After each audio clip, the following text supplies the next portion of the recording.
Je dis à nouveau bonsoir, je me présente Jérémy Brena, conseiller en habitat et maîtrise de l'énergie au CAUE, hein.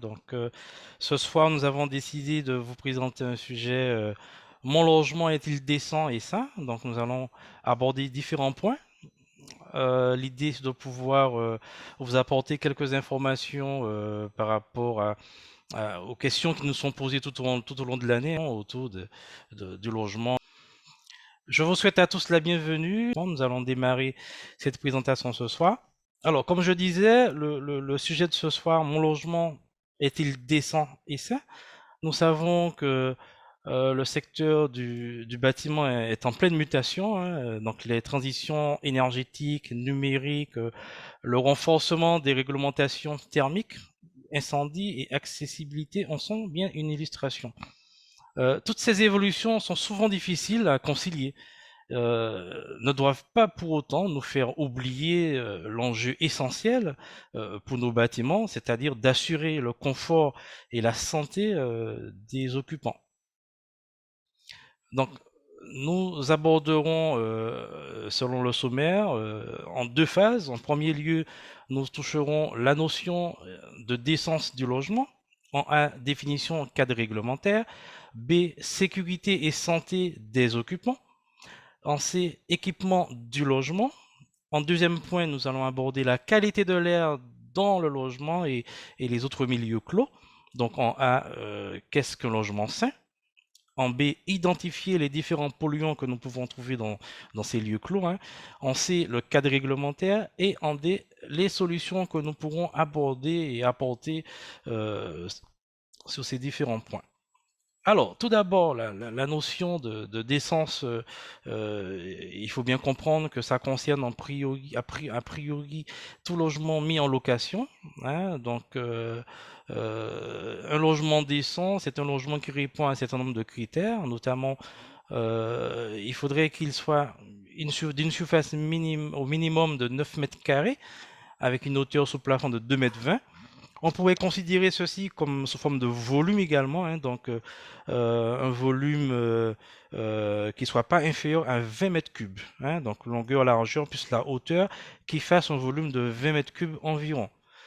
Alors, ce dernier ne constitue pas un risque pour la santé, hein, et la sécurité des locataires, hein, des occupants, hein. Donc c'est l'un des critères de la décence d'un logement.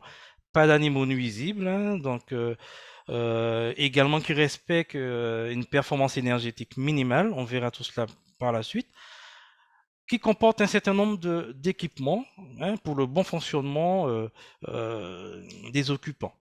Ceci dit, dans le cas contraire, le locataire dispose de recours, hein. Si le propriétaire ne fait pas les travaux nécessaires, ce locataire peut se voir poursuivre le propriétaire, le bailleur en question. Le cadre réglementaire. Alors, c'est la loi SRU, hein, qui a introduit cette notion de décence dans le logement. On voit effectivement depuis cela, il y a des textes qui ont un peu évolué, hein, notamment, dernier en date, on voit le 11 janvier 2021, relatif aux critères de performance énergétique, hein, dans le logement, qui est plus mis en avant sur la France métropolitaine dans le premier temps. Alors, je fais un petit rappel rapidement. Lorsqu'on parle de performance énergétique, on va sensibiliser sur la consommation directe des énergies, hein, avoir un logement performant, qui soit pas trop énergivore, on va dire, hein. Alors, le décret, par exemple, du 11 janvier 2021 précise que ces nouvelles dispositions entre en vigueur à compter du 1er janvier 2023, ce qui voudrait dire que tout nouveau contrat qui va se jouer à cette date devrait être en application, en tout cas devrait suivre cette réglementation qui impose un logement de classe énergétique performant qui ne soit pas en G. Si ce dernier se présenterait en G, il ne pourrait pas être mis en location, hein, ça serait interdit, il serait considéré comme non décent. Voilà. Alors, la sécurité et santé. de ce dernier, du logement, hein. Donc, il doit assurer le clos et le couvert. Le gros œuvre du logement et de ses accès devraient être en bon état d'entretien et de solidité, de protection de tout individu, hein, éviter tout risque majeur. Les dispositifs de retenue des personnes, comme les garde-corps, les fenêtres, les escaliers, loggias et balcons, situés dans le logement et dans ses accès, sont également en état de conforme, en état conforme pour leurs usages, hein. Euh, la nature, l'état de conservation et d'entretien des matériaux de construction, euh, les canalisations, les revêtements de logement, revêtements de sol, ne présentent pas de risque manifeste pour la santé et la sécurité physique des locataires. Alors, les réseaux de branchement d'électricité et de gaz sont conformes aux normes de sécurité et sont en bon état d'usage et de fonctionnement. Les équipements de production d'eau chaude sanitaire sont conformes aux normes de sécurité et sont en bon état d'usage et de fonctionnement également. Ce logement devrait permettre une bonne aération, une aération suffisante. Qui dit aération suffisante, donc des ouvertures permettant une ventilation de ce dernier, du logement naturellement, hein, pour permettre justement ce renouvellement de l'air perpétuel, hein, pour évacuer l'humidité, l'air vicié, etc. C'est important de retenir cela. Et enfin, les pièces principales, donc quand je dis pièces principales, c'est séjours, la zone nuit, les chambres, la chambre à coucher, apportant un éclairage suffisant, hein, et comme je disais, offrant plutôt un ouvrant, au moins un ouvrant sur l'extérieur, donnant l'air libre directement, hein, pas indirectement, mais véritablement avoir une ouverture qui donne sur l'extérieur. C'est également important cela. Comme je disais, absence d'animaux nuisibles. Donc, on fait référence aux rats, les souris, les cafards, etc. Donc, ce logement ne devrait pas être infesté de ces bestioles, justement. Alors, en termes d'équipement, le logement doit avoir effectivement une installation d'alimentation en eau potable, hein, et cette eau, justement, devrait être située à l'intérieur du logement, hein, pour permettre la distribution correcte, apportant une pression, un débit suffisant, hein, pour l'utilisation normale des occupants. Des installations d'évacuation des eaux usées. Elles se composent des eaux ménagères provenant de la cuisine, de la salle de bain, du lave-linge, des eaux vannes issues des WC. Alors, ces installations doivent empêcher le refoulement des odeurs et des eaux usées. Elles doivent être munies d'un siphon. Donc, c'est important de considérer cela pour éviter toute remontée d'odeur. Une cuisine ou un coin cuisine permettant l'installation d'un appareil de cuisson. Il doit y avoir un évier qui est raccordé à une installation d'alimentation en eau chaude et froide et une installation d'évacuation de ces eaux usées. Une installation sanitaire intérieure au logement. Donc, il doit y avoir un WC qui sépare, par exemple, la cuisine du WC, où sont pris également les repas, hein, ça doit être dissocié. Il doit y avoir un équipement pour la toilette corporelle comportant une douche ou une baignoire, aménagé de manière à garantir l'intimité personnelle, alimenté également en eau chaude et eau froide, et muni d'une évacuation des eaux usées. Alors, mais dans le cas d'un logement d'une seule pièce, par exemple, l'installation sanitaire, on peut autoriser, peut être limitée à, comment je dirais, euh, l'installation sanitaire peut être limitée à un seul WC extérieur, hein, un WC qui serait situé en extérieur de la partie privative, à condition que ce dernier soit situé sur le même palier, dans le même bâtiment et sur le même palier. Alors ceci, on voit régulièrement dans les chambres de bonne, notamment dans les bâtiments à Paris, dans les bâtiments haussmanniens. où ça peut arriver. Donc, il y a la partie privative considérée comme la chambre et tout ce qui est sanitaire, c'est dans les parties communes sous le palier. Alors, un réseau électrique permettant l'éclairage, un éclairage en tout cas suffisant dans toutes les pièces et les accès, il doit permettre le fonctionnement des appareils ménagers courants qui sont indispensables à une vie quotidienne. Donc voilà. Donc nous allons voir quelques photographies démontrant un peu les désordres qu'on peut constater dans le bâtiment, hein, dans les logements qui sont soumis en location. Euh, on a vu effectivement que le logement doit assurer le clos et le couvert, donc limiter, avoir une protection contre les écoulements d'eau. Donc là, en l'occurrence, on voit bien que sur cette photographie, c'est pas le cas. Donc il y a une grosse infiltration d'eau et le logement il est loué dans cet état. C'est pas correct et c'est pas normal, hein. Donc à préciser. Ici, voyons-vous, on voit effectivement des traces d'infiltration d'eau dans ce logement également qui est mis en location et les gens y vivent dans ces conditions-là. C'est également pas correct et pas normal. Donc il y a un gros défaut d'étanchéité à ce niveau.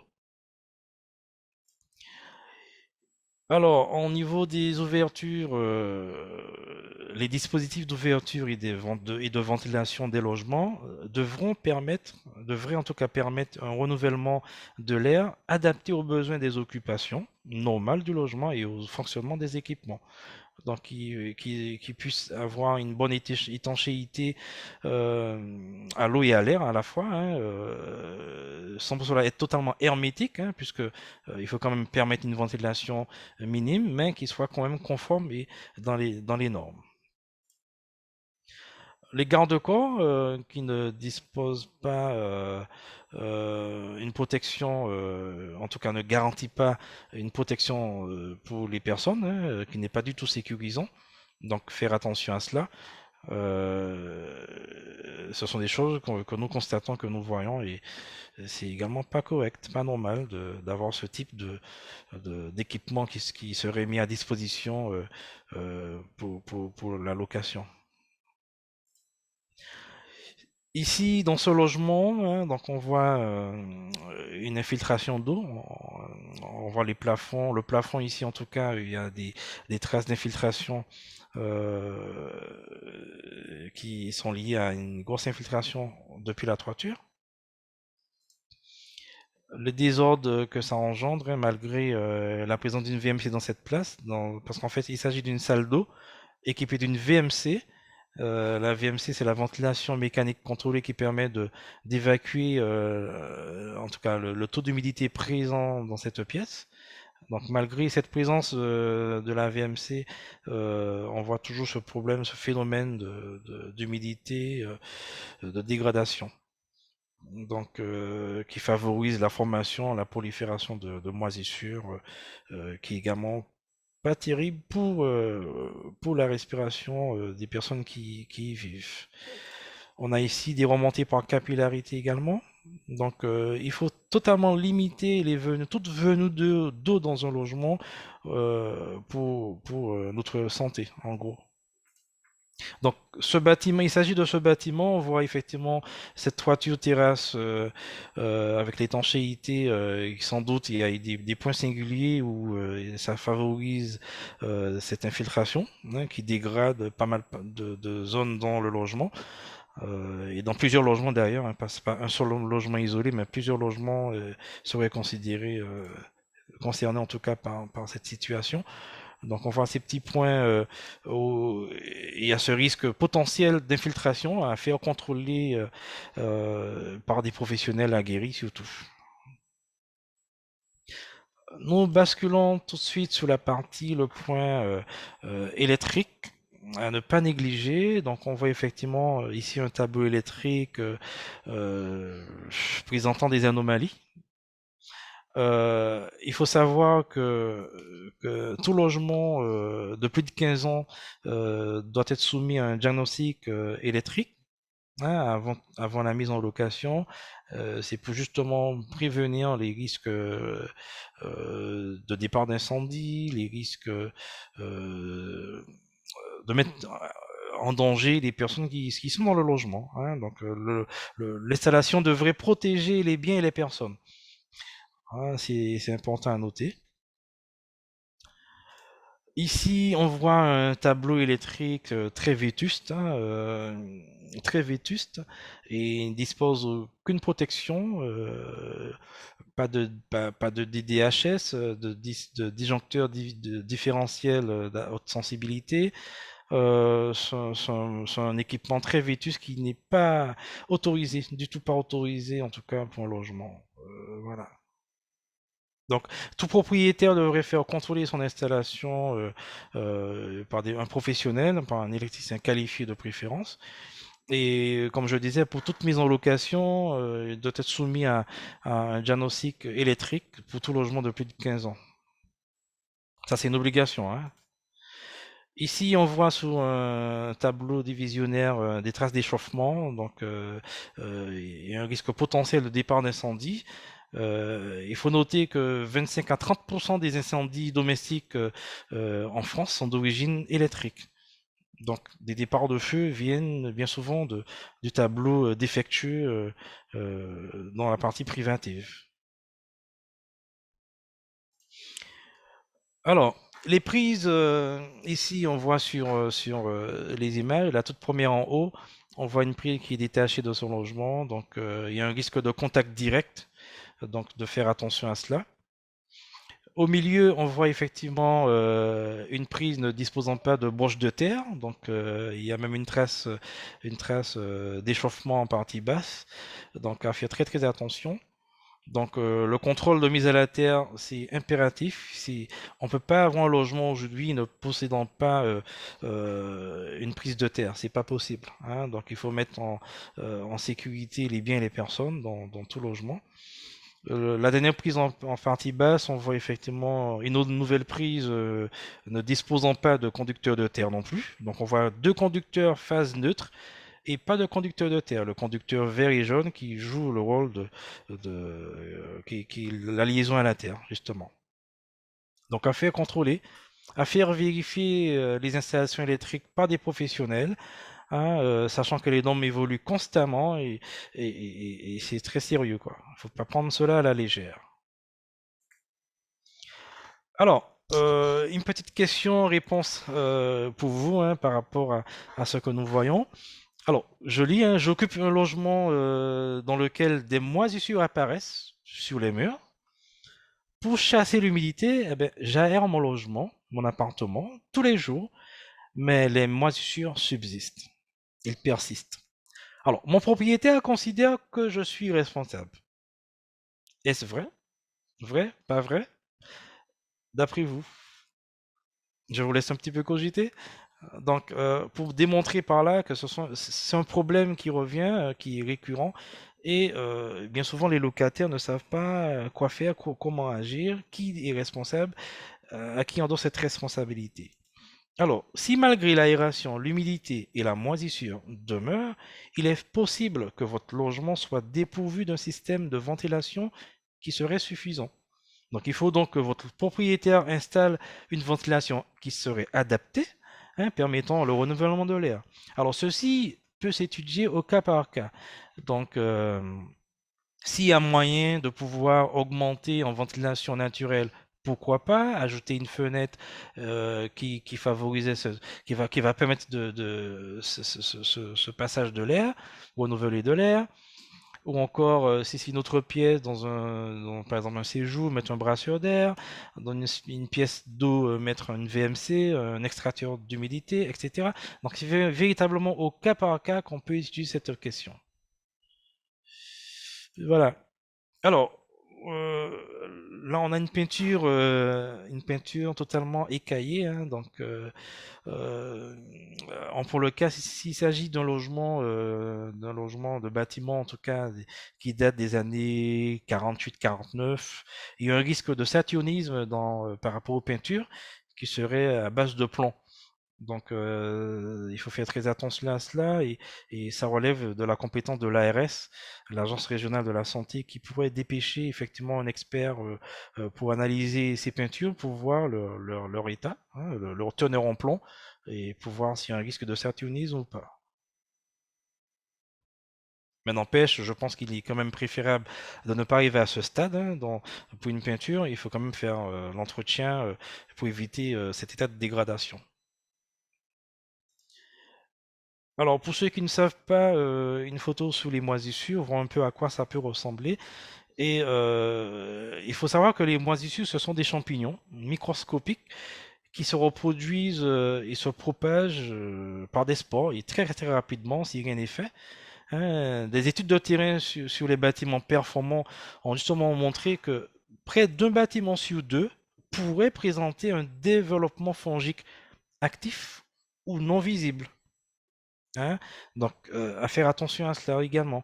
En plus d'affecter la durabilité d'un ouvrage, les moisissures peuvent présenter aussi des effets sur la santé respiratoire, et notamment pour les populations sensibles, telles les enfants, les personnes âgées, les personnes déjà atteintes de comorbidité. Donc, il faut faire très très attention à cela.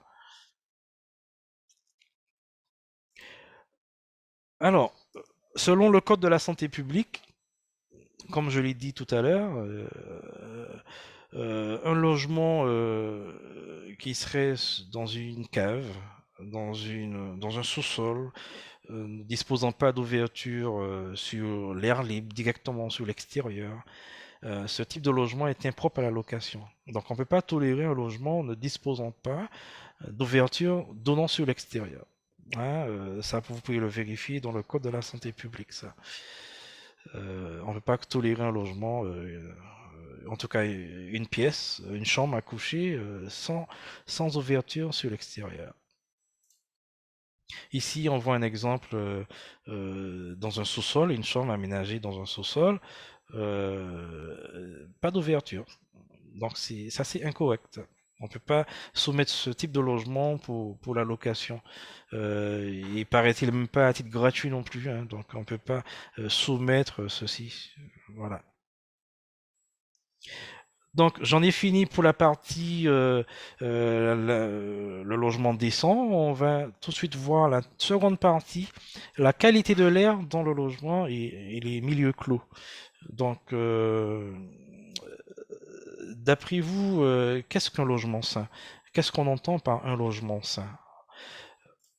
Alors, c'est un logement qui favorise la bonne santé et l'épanouissement de ses occupants, notamment grâce à une bonne eau distribuée, une eau potable, un bon confort thermique, hein, une luminosité naturelle, une bonne qualité acoustique et surtout une bonne qualité de l'air dans la zone intérieure.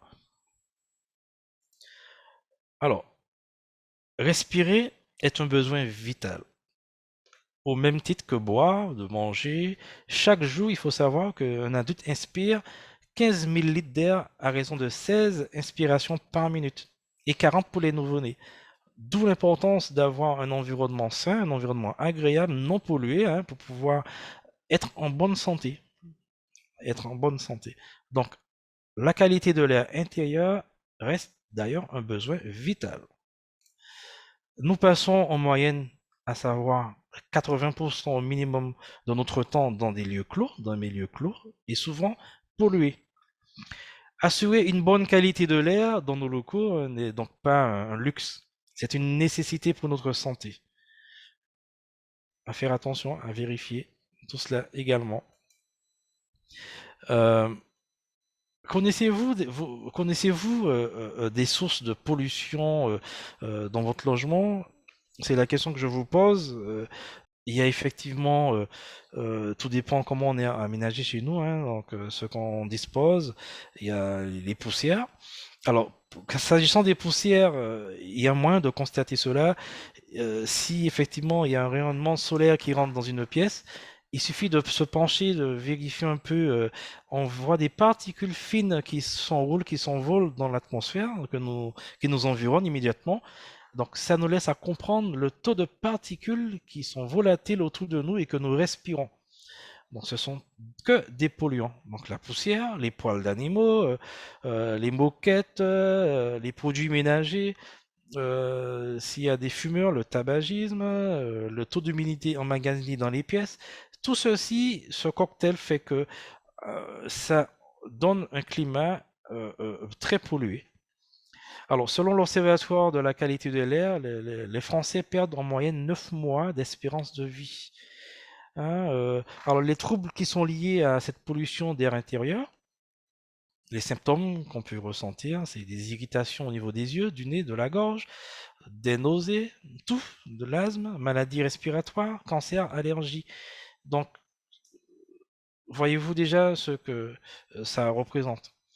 Donc, ici, je vous présente une petite image avec 19 points. Je vous laisse le temps de bien les cibler, de les regarder en gros. Donc, je peux déjà vous dire que dans les peintures, on trouve du formaldéhyde, qui est d'ailleurs cancérigène. Dans les moquettes, il y a du benzène qui est aussi cancérigène. Alors, bien souvent, dans nos logements, nous sommes bien souvent tous équipés de téléviseurs, voire des fois 2 téléviseurs, ce que je déconseille fortement. Après, chacun est libre de fonctionner comme il l'entend. Il faut savoir qu'un téléviseur contient des substances appelées des retardateurs de flamme, qui jouent sur notre système endocrinien. Alors, pour s'assurer véritablement que ces substances soient dans les plus petites quantités possibles dans nos logements, dans les matériaux, dans les meubles également, et il faudrait privilégier, nous allons voir un peu plus tard, un label A+, hein, qui serait destiné à tout matériau de mise en œuvre pour justement l'intérieur. Alors, les parfums d'intérieur ne sont pas non plus une bonne idée. Hein, en qualité,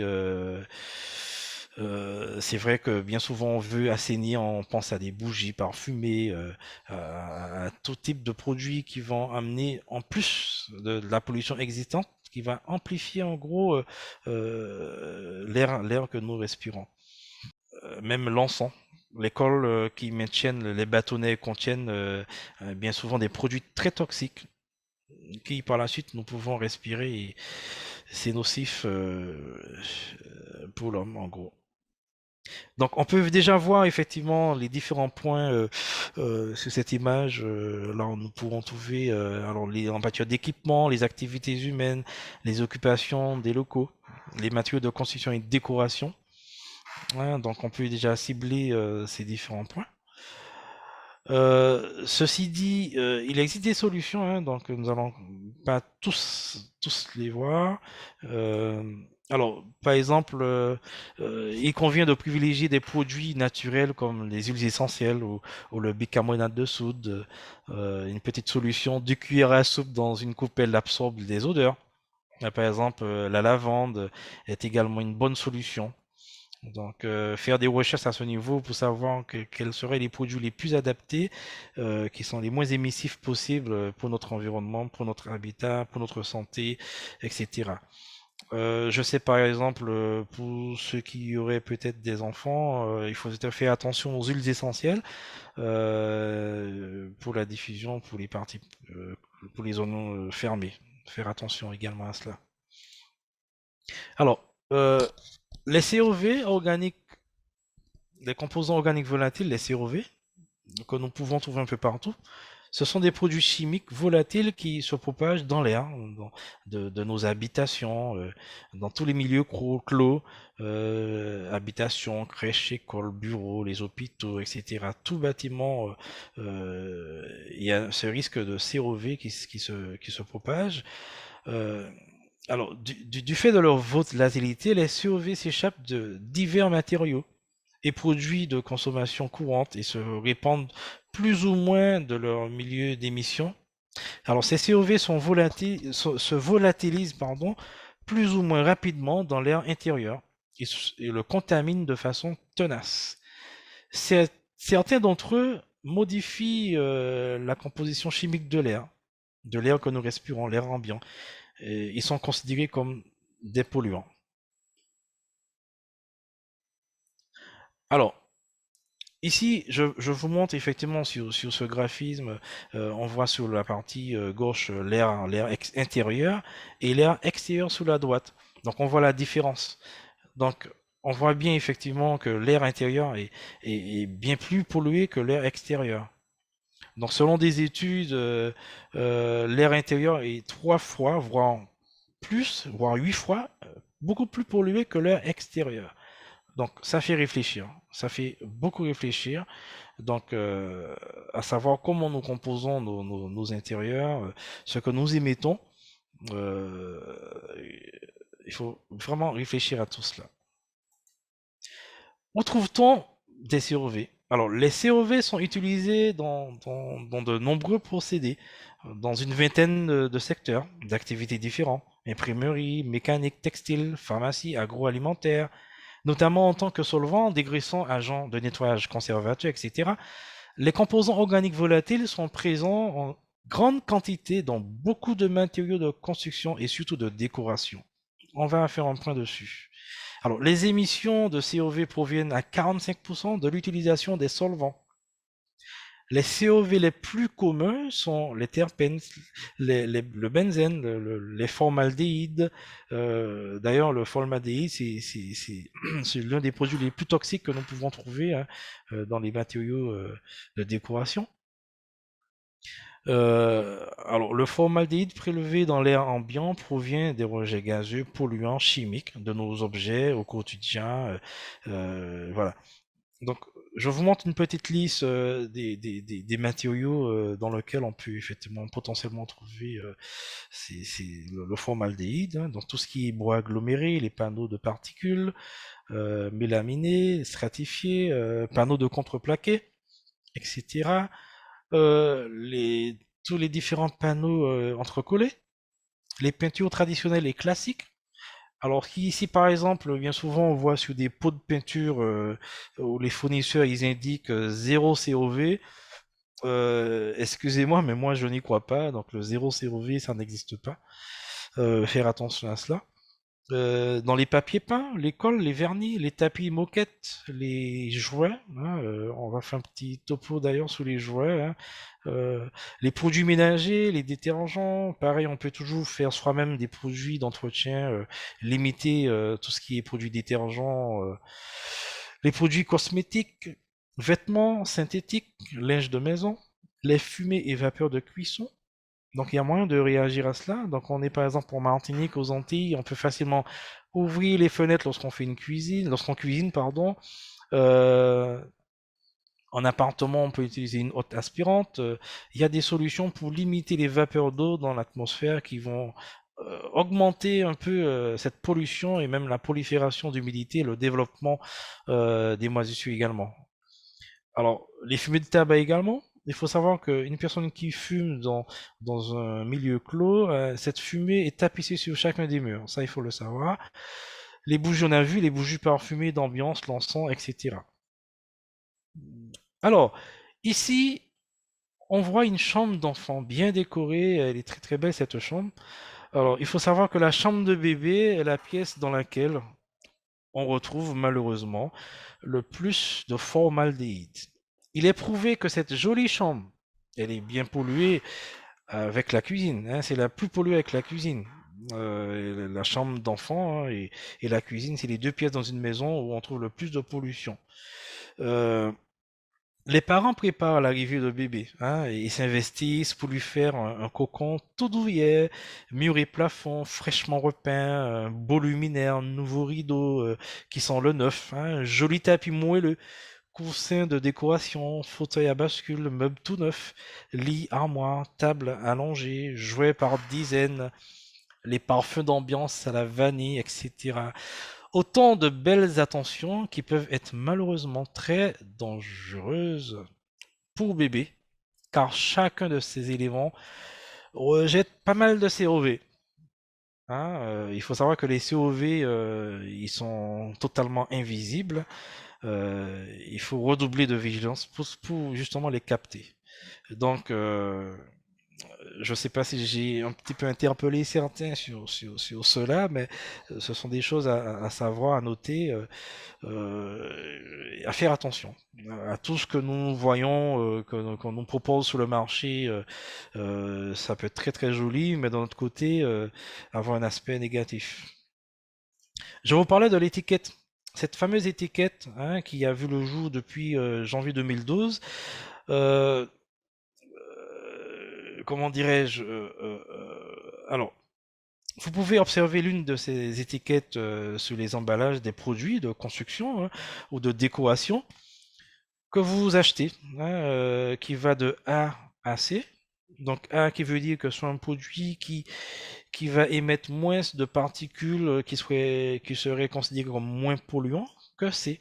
C un produit qui serait beaucoup plus moins qualifié en termes de pollution. Alors cela ne veut pas dire que parce qu'il serait classé en C, il serait pas mis en vente.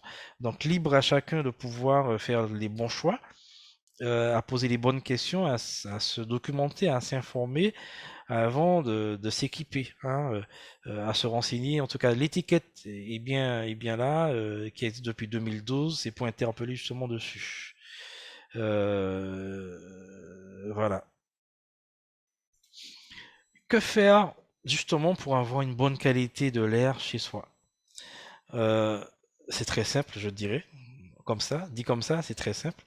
Il suffit justement de ventiler, d'aérer, hein, c'est aussi simple que ça. D'ailleurs, il est recommandé tous les jours de pouvoir ouvrir à compter de 15 minutes au réveil sa chambre, hein, évacuer l'air vicié, apporter un peu de l'air neuf, purifier un peu les pièces. Et c'est pas seulement pour chez nous, et c'est valable également même dans les pays où on est soumis au chauffage, il fait froid, on est malgré le chauffage allumé, il est comme recommandé de ventiler, d'ouvrir à compter de 15 minutes, matin et soir, pour purifier un peu la pièce. Il faut savoir que tout ce qui est moisissure et humidité sont un problème banal, mais pas bénin. Les surfaces de votre maison peuvent s'imprégner de moisissures qui, en plus de dégrader esthétiquement et mécaniquement, comme je disais préalablement, le bâtiment, peuvent également présenter des risques très sérieux pour la santé. Les moisissures, ce sont des champignons microscopiques qui se multiplient en présence d'humidité.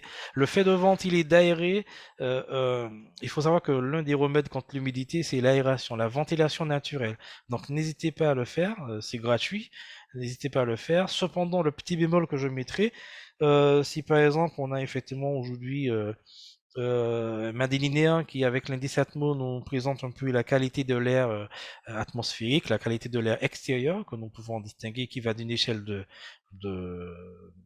je dirais, de 0 à 10, de 1 à 10. Donc, si la qualité de l'air extérieur serait médiocre, voire mauvais, il n'est pas très recommandé de trop aérer chez soi, hein, pour limiter justement, d'amplifier cette qualité de l'air intérieur qui serait un peu trop médiocre. Donc, comme je disais, il faut aérer sans hésitation, ventiler le plus que possible. Donc, en prévention, je choisis des vêtements, des produits de construction et de mobilier qui seraient peu émissifs. Je fais en sorte que mes activités domestiques, cuisine, bain, peinture, séchage de linge, etc., soient le moins impactantes pour les autres occupants en termes de pollution de l'air intérieur. Par exemple, lorsqu'on prend un bain, on essaie de ventiler, d'ouvrir les fenêtres pour évacuer un peu le maximum de particules d'eau dans cette pièce, pour éviter la prolifération, justement, le développement des polluants, de toute forme de moisissure possible. Je peux également, par l'intermédiaire de plantes, des plantes plus précisément dépolluantes ou assainissantes, pour pouvoir jouer sur ma qualité de l'air intérieur. Donc c'est l'un des points que nous allons voir tout de suite. C'est l'une des solutions pour pouvoir aussi améliorer notre qualité de l'air intérieur.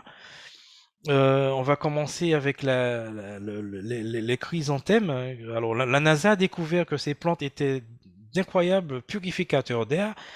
Euh, donc, placez les chrysanthèmes chez vous pour enlever l'ammoniac, le benzène, le formaldéhyde et le silène de l'air de votre maison. C'est une plante facile à trouver, hein, chez les fleuristes d'ailleurs, et qui ne coûte pas super cher non plus.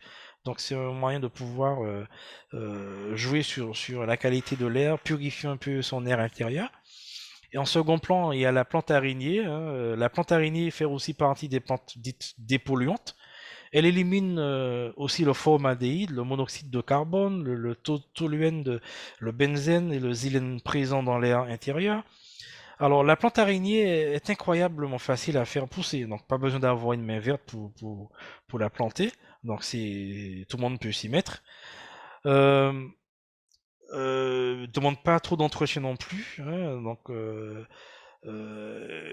c'est l'idéal pour pouvoir, je pense, intervenir pour limiter le taux de pollution dans l'air intérieur. On a en troisième position le Dracaena. Il y a plus d'une quarantaine de variétés de Dracaena. Donc vous avez en tout cas le choix de la plante qui vous conviendra le mieux. Cependant, le Dracaena présente un risque pour ceux et celles qui disposent d'animaux domestiques, notamment les chiens et les chats. Cette plante un peu toxique pour ces animaux. Donc à faire quand même attention à cela. On a le fucus. Les ficus font partie de mes favoris également, hein, donc, car ils peuvent beaucoup grandir selon le pot ou même en terre. Ils ont un super alors ils ont de super propriétés pour assainir justement l'air. Le fucus élimine le benzène, le trichorésylène, et les formaldéhydes également. L'entretien est tout aussi simple que celui des précédentes plantes. Donc alors, il faut savoir que tout ce que je présente n'est pas totalement total. Donc, il existe plus d'une centaine de plantes assainissantes disponibles qu'on peut trouver facilement. Alors, en cinquième position, il y a le lys de la paix. Non seulement le lys de la paix fait de belles fleurs, hein, mais en plus, cette plante est quasiment increvable, aussi appelée le spathiphyllum.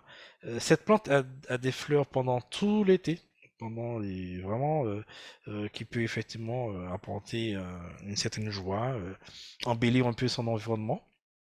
On a la fougère de Boston. Cette plante peut effectivement aime les milieux humides, donc et demande peu d'éclairage. Donc, on peut les disposer dans les pièces, les salles d'eau, par exemple, les salles de bain. Euh, alors, il faut savoir que cette fougère d'intérieur est capable d'enlever les différents polluants qu'on a déjà cités également, hein, donc le xylène, le formaldéhyde de l'air, etc. Donc, il ne demande pas non plus un entretien très régulier.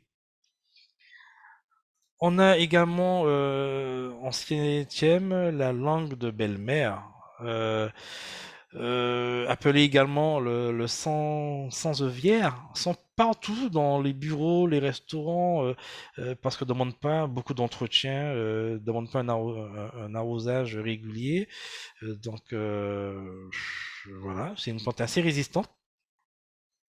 On a ensuite en 8 le palmier d'intérieur. Hein, quasiment toutes les plantes déjà citées jouent le même rôle, hein, qui va apporter une purification, qui va absorber les polluants, les différents polluants possibles dans les milieux clos.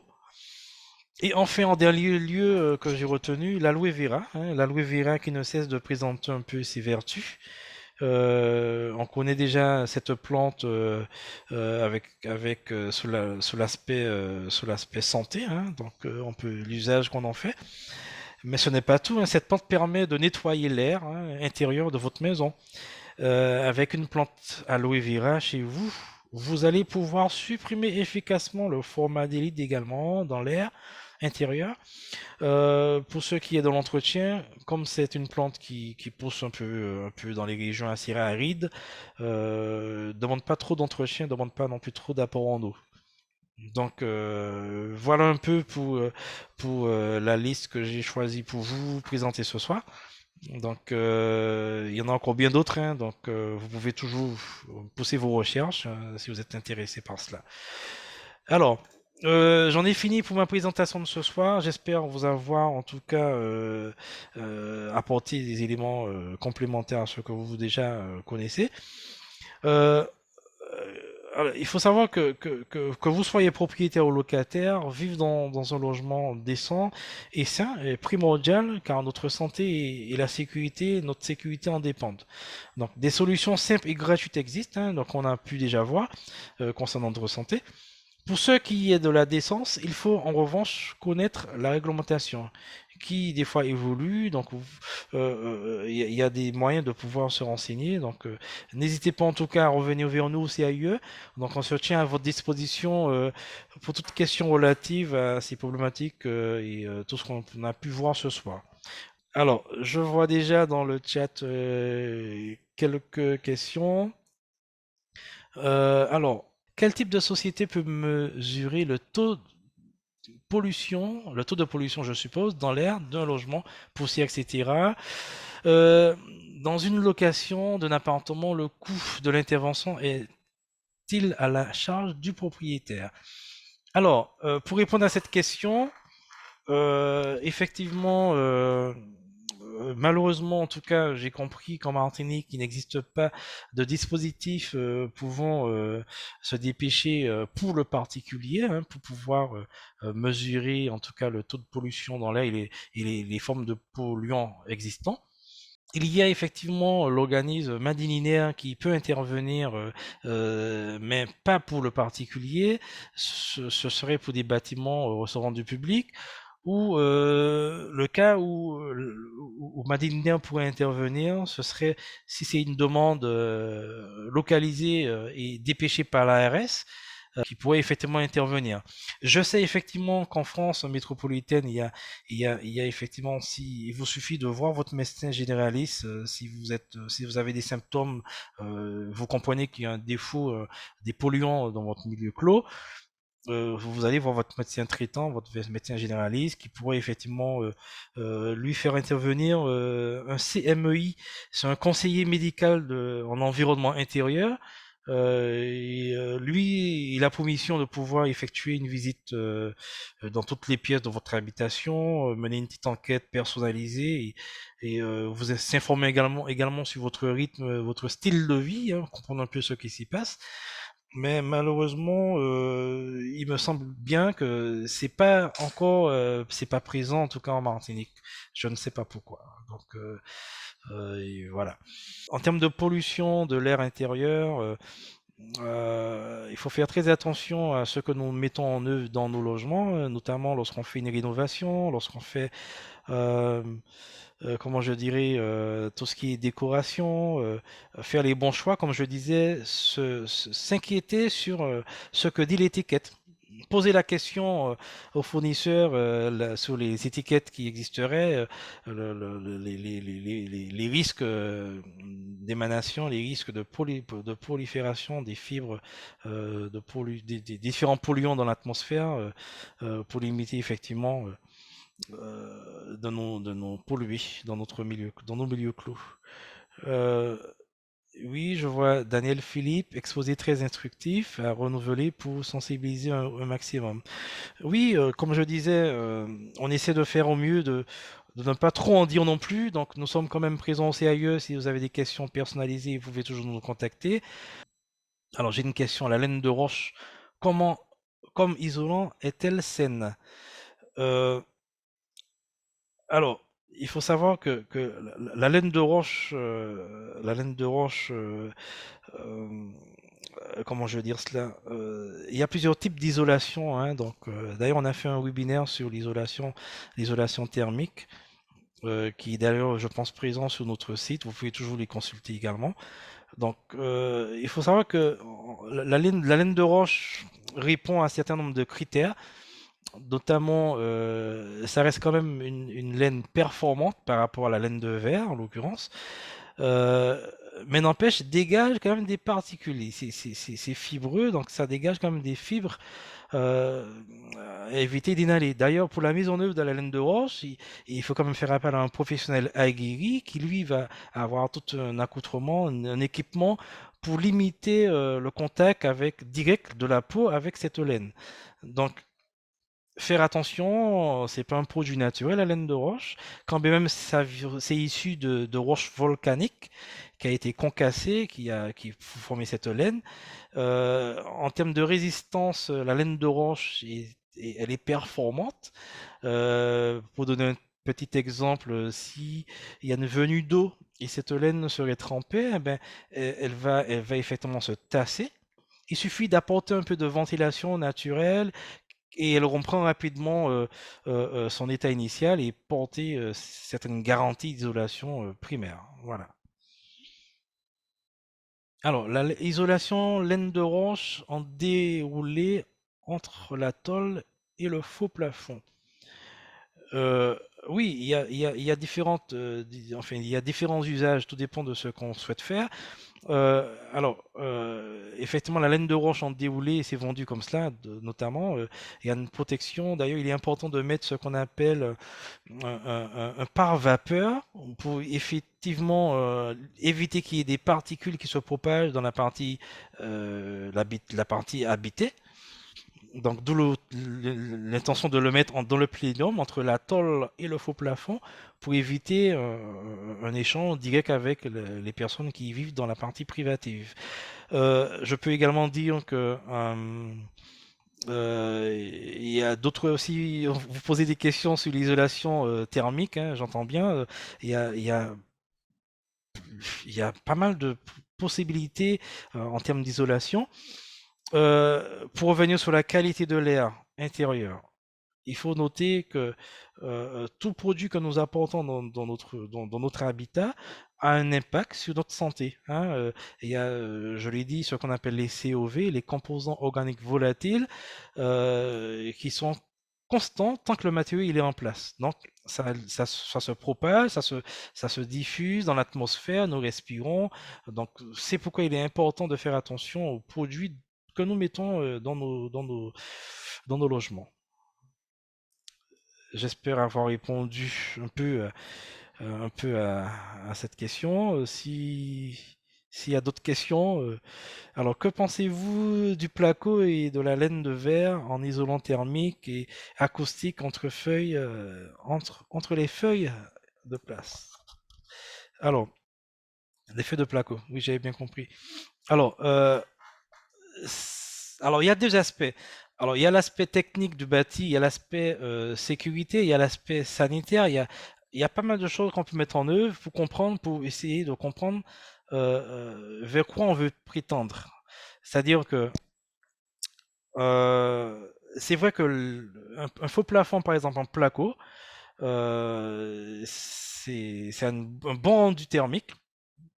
Également, contre le risque d'incendie également, c'est un bon retardateur d'incendie également, le placo. Euh, mais ça reste, en termes de composants sur le plan santé, ça reste des matériaux chimiquement transformés, donc ça va émettre des particules, des COV. Voilà. C'est pas un matériau, un produit naturel. Tout produit dérivé transformé va émettre. Je ne sais pas si d'autres personnes souhaitent intervenir. Alors, je reviens sur l'analyse de l'air intérieur. Peut-être peut-on faire appel à une entreprise basée. Alors, je ne sais pas. Je n'ai jamais eu à être confronté à cette situation. Donc, il faudrait peut-être poser la question. Euh, alors, soit au niveau de l'ARS, alors il y a trois instances en tout cas qui peuvent intervenir, qui peuvent en tout cas répondre à ces questions, hein, à vos questions en matière de qualité de l'air intérieur. Alors, il peut y avoir l'ADEME, l'ARS et encore même l'ADL qui peut effectivement, il y a une cellule au niveau de l'ADL qui peut porter réponse. Mais comme je disais, les CMEI qui peuvent intervenir, pour l'instant, il n'existe pas de CMEI, en tout cas dans le département. Je ne sais pas pourquoi, mais en tout cas, voilà, je ne peux pas dire plus dessus. Ceci dit, vous pouvez toujours vous renseigner, hein, vous poser la question, quitte à demander si vous êtes, enfin, si potentiellement vous estimez que vous avez un risque de pollution intérieure dans votre habitat qui serait anormal, vous pouvez toujours poser la question à votre médecin traitant et qui lui peut-être pourra prendre des dispositions. Et comme je disais, effectivement, si c'est un cas qui a été dans une zone donnée, plusieurs habitations seraient concernées. Je prends le cas, par exemple, si on est proche d'une zone industrielle ou encore une zone à risque, et il y a des gaz qui s'échapperaient dans l'atmosphère, l'ARS peut dépêcher effectivement un contrôle et vérifier dans la zone concernée, les habitations concernées, voir effectivement s'il y a un risque potentiel pour ces habitations, mais pas de manière individuelle comme ça. Alors, logement situé au-dessus de parking. Souterrain, donc respiration de gaz d'échappement. Oui, oui, ça c'est pas évident. Ça c'est pas évident. Alors après, il faudrait voir effectivement de quel logement s'agit-il. Il faut savoir que pour les nouveaux logements, les nouveaux dispositifs, il y a comme une réglementation, les normes qui sont mises en œuvre justement pour limiter cet apport de pollution dans les logements. Les parkings sont suffisamment ventilés. Il y a des extracteurs d'air pour pouvoir. Je parle bien des parkings fermés. Alors, s'il s'agit d'un parking ouvert à l'air libre, le risque est moins violent et moins fort puisque c'est à l'air libre. Mais je parle par exemple des parkings qui seraient en souterrain. Ou encore il y a des bouches d'aération. D'ailleurs, si on parle de risque d'incendie également, il y a des normes en vigueur qui rentrent, qui jouent dedans justement. Donc, on ne peut pas faire du n'importe quoi. Donc, notamment pour tout ce qui est nouveaux bâtiments, ils pourront pas avoir le jour, ils pourront pas avoir une conformité s'ils respectent pas un certain nombre s'ils respectent pas la norme qui traite de ce sujet. Mais c'est vrai, c'est une situation, si on est en logement proche d'un parking, après, il faut quand même que les gens qui y habitent ou encore qui interviennent, qui arrivent dans ce parking, sachant qu'il y a des logements, avoir un geste citoyen de pouvoir couper leur moteur, ne pas laisser un moteur en tournant, véhicule à l'arrêt, par exemple. Ce sont des gestes à effectuer pour justement limiter la pollution atmosphérique. Ce que je pourrais effectivement dire, je ne sais pas si je l'ai dit, alors, il y a une réglementation, en tout cas, il faut savoir que les logements, les bâtiments type ERP recevant du public, euh, sont soumis, eux, à un contrôle de la qualité de l'air intérieur. Et ça, depuis 2018, si je ne me trompe pas, tous les bâtiments, notamment la petite enfance, les crèches, les garderies, les écoles primaires, ils ont été soumis effectivement à ce contrôle. Ensuite, en 2020, il y a d'autres bâtiments, et en 2023, les autres bâtiments, les autres bâtiments recevant du public seront soumis à un contrôle périodique annuel pour voir effectivement la teneur les différents polluants qui pourraient être présents dans l'atmosphère, dans ces milieux clos justement. Donc, s'il n'y a pas d'autres échanges, je peux conclure là ce soir sur cette présentation. Donc, je vous remercie d'avoir assisté, hein, donc d'avoir répondu en tout cas présent à cette présentation que nous avons fait ce soir. Merci à tous, une bonne soirée et à bientôt.